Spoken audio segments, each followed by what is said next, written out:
Opened Eyes, by John Thomas Mawson. A missionary physician in one of China's hospitals cured a man of cataract. A few weeks later 48 blind men came to him from one of China's wilds, each holding a rope held in the hand of the man who had been cured. He had led them in this way, walking in a chain, 250 miles to the hospital, where nearly all were cured. What a moving sight must have been the great-souled and unselfish gratitude of the man who had been made to see, and the pathetic eagerness of those who were blind. Are we amongst those who can say, "Once I was blind, but now I see"? It were well for us to be rightly affected by this priceless boon. The multitudes may appear indifferent to their condition, but let not this discourage us, for many are fumbling blindly after light. It is our happy mission to tenderly and tirelessly seek them out.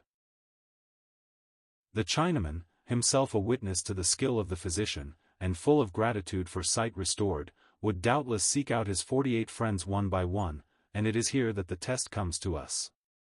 Many would address the crowds if they could, who have neither heart nor energy to seek out the individual.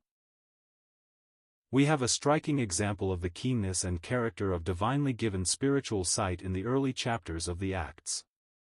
In chapter 1 Peter and the disciples beheld their victorious Lord ascend in a cloud of glory to his Father's throne.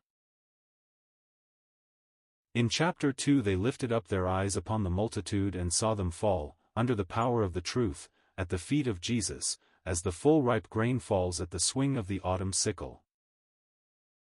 But the eyes that gazed with rapture upon the ascending Christ, and with glad triumph upon the first great victory of the gospel, were just as quick to see the poor lame beggar at the gate of the temple in chapter 3. And they were as ready to stop and proclaim the power of Jesus' name to this needy individual as they would have been to 1,000.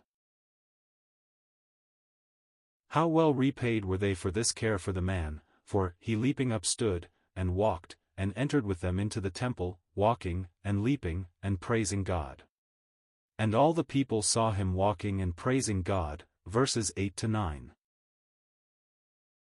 And not only so, they were brought in consequence before the rulers, who, when they saw the boldness of Peter and John and perceived that they were unlearned and ignorant men, they marveled, and they took knowledge of them, that they had been with Jesus.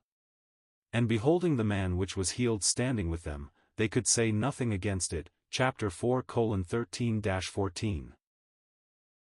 Yes, they had been with Jesus, it was in his presence that they had learnt the value of one soul, from him they had received the tender compassion and the quick sight that looked out for the poor and needy.